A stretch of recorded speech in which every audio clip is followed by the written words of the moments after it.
Hello everybody, this is Chris Bird or MonkeyDude1313 and this is going to be a video on color neutrality, as you could probably guess from the title. In the background you can see that I am doing an average of 12 color neutral, but that is not the main focus of the video. The focus is me telling you what color neutrality is, why it's hard to do, why it's good to do, and how you go about learning it if you don't do it already. So I'm going to start off with what color neutrality is. When learning to solve the 3x3 Rubik's Cube, normally you choose one color and make a cross on it every time you solve the cube. And so what I tell anyone who I teach is choose a color and stick with that one. I started with white, and so since then I have been a white cross solver. But when I've taught a few people, some people have chosen orange or green or whatever, and that's the cross color that they use for every solve. And why people tell you to start with one cross color is so that you can use the pieces, so you can use that as kind of a habit to get into, that when you're starting your cross, you're always going to look for the 4 edges that have white in it, all 4 that have green in it, etc. So what color neutral is not just starting on a single cross color. Color neutrality means that your color neutral. Neutral meaning you have no preference on one cross or another, and that you're equally fast with all of them. Meaning that instead of sitting down and during your inspection looking for 4 edge pieces with white on it to do your cross, you're looking for the 4 pieces that will make the quickest cross, the easiest cross, and then transition best into a fast F2L. Of course, you can be sub 10 without being color neutral, but color neutral can help you get some really easy crosses, and it can make it so that your F2L pairs are actually quite a bit faster. So that is what color neutrality is. And this is why color neutrality is hard. Color neutrality is hard because when you first started solving the cube, you chose one cross color and stuck with it for the entire time. And now you're going to be forced to not only use that one, but you're also going to be forced to use the other 5 colors as well. Opposite color neutral, which is where you just do your normal starting color and the one opposite to it, is actually a lot easier than you think. Because, for example, if I started with white cross, and I only looked for the 4 white edge pieces to make my white cross, then my F2L is going to have the normal green, blue, red, and orange. But if I start with yellow and use my 15 seconds of inspection to find the 4 yellow edge pieces to make my cross, then I'm still using the same 4 colors for my F2L pairs. I just need to mentally switch white and yellow in my head and switch 2 opposite colors in order to correct my color scheme. But as soon as you try to use any of the other 4, your F2L colors are going to be quite a bit different. For example, if you went over and tried to do a red cross, now you're doing white, yellow, green, and blue. And that's going to be very difficult for your brain to get around, because you're normally looking for a corner with white on it, and then an edge that has neither white nor yellow on it. But then when you switch over to the red cross, now you're looking for a corner with red, and an edge that does not have orange or red. And that's going to be kind of weird. Your head is going to think that's weird. If you're going to be trying to look ahead to your next pair, you may use the wrong pair, and as you're going to see in this video, I actually end up getting a 31-second solve because I did 2 of the 2 F2L pairs incorrectly. I went with a white corner instead of whichever cross color I had started on. So that's why it's hard to be color neutral, because it's a lot different than what you're used to. But as soon as you get around that, color neutrality is very good, and there is nothing wrong with being color neutral, and I can't find anything bad about being color neutral as long as you've put in the practice. So if you're optimal at both single color or color neutral, the person who is color neutral is going to be faster because they can find a faster cross and they can transition into a faster F2L.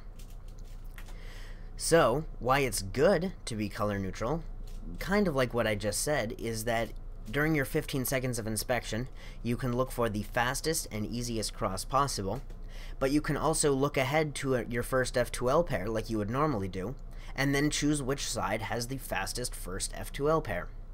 So for example, if I see a 4-move cross on orange, but then the F2L pairs are all terrible, I'll know that, and I'll think, okay, now I'm going to look at the other 5 and see which one of those is best. And I might find a 5-move cross on green, but since the first F2L pair may be a 3-move one, then it's going to be quite a bit faster than the orange one. And even if you cut out the F2L look ahead during inspection, if you see a 4-move green cross, but you're only using white or yellow for your cross, then you're not going to be able to take advantage of that. And if you try to, then your F2L pairs are going to be a lot slower and you may mess stuff up. Another reason why it's good to be color neutral is because it's not all that difficult to do. As long as you break the habit of using a single color, or 2 colors, as it may be, and start practicing color neutrality, then it's going to actually be quite a bit easier than you imagine. And why I say that is because of the 4 steps of the Rubik's Cube using the Friedrich method, the cross, the F2L, the OLL, and the PLL, really only one of those is going to be affected by going to color neutrality. The cross is not going to be affected all that much, because during your 15 seconds of inspection time, when the timer is not running, you can figure out what cross you're going to do, and you can plan the entire thing out like you normally would. Your OLL is not going to be affected, because how you recognize the cases is based on patterns. If you remember learning the 57 algorithms, you remember that there were dot cases and lightning bolt cases and L cases and this case and that case and all the other cases. Those are names of patterns that you're looking for, not the names of which color. It's not going to say the yellow edge is here, it's going to say the top looks like a big L. And that's really easy to figure out when you're color neutral. So even if I use white cross and I'm looking for a yellow shape on the top, now I'm going to be looking for a blue shape on the top or a green shape on the top. And it's really easy to get your mind around that. Same goes for PLL. When you're doing PLL, you're looking for where's the block of 2 pieces here, and then where's the matching corners here, and which edges match, and where do these edges need to go. You're not necessarily going it based on color, you're just going based on patterns again. So for example, a G-perm, you look for the 2 pieces that are together, and then where the 2 edges that need to be switched are. The 2 corners, sorry, that match up and where they are, if they're on the left side or the right side when your block of 2 pieces is on the bottom right, etc. So all of the PLLs are actually a lot easier to switch over as well. Don't need new algorithms, you don't need to wrap your head around anything, you just need to look for the same patterns that you're used to looking for. But I skipped over F2L, which is the only one that's difficult to do. And why is that? Because not only are you looking for 2 pieces, you're looking for the best set of 2 pieces to put in. You're looking for which one of those 4 sets of 2 pieces is fastest, most finger trickable, least cube rotations. And now you're adding on top of that, looking for a different color of corner piece and a different color of edge piece. And since now you're throwing in another complication into all of those little things, you're going to make F2L a lot harder than it normally is for you, just because you're in a different habit. So with all of that stuff being said, that's what color neutrality is, why it's hard, why it's good. Now this is how to be color neutral. Are you ready for it? You ready for me to drop a bomb of knowledge on you? Just do it. People have tried to make tutorials how to be color neutral, how to practice color neutrality, how to get as good as you can with color neutral, etc., etc., etc. But in my opinion, as long as you dedicate your time to practicing the cube, whatever time you normally do solving the cube, you just do color neutral instead of single cross color, you're going to get very good at it very quickly. As you can tell from this video, I get a 19.95 average of 12. My current average with white is about 15 to 15.5 depending on what day it is. And so I've only been doing color neutral for a week. I was actually inspired by Ro Hessler's walkthrough solves video where he does color neutral solves and he gets some amazingly good cross cases. It's like 4 moves into a 3-move F2L pair, and that just kind of blew my mind and made me want to be color neutral. So how to be color neutral is to just do it. Now there are a few tips that I can give you when trying to be color neutral. I can recommend that for a little while, don't use your normal cross color. Only use the other 4, not the one that you use, white, and then the opposite yellow. Just do the other 4 and get used to those more often. The more you do the other ones that you don't know, the easier it'll be for you to snap off and figure out all of the different F2L pairs that you need to get. Another tip that I have, and the last tip that I have, is to not stop being color neutral.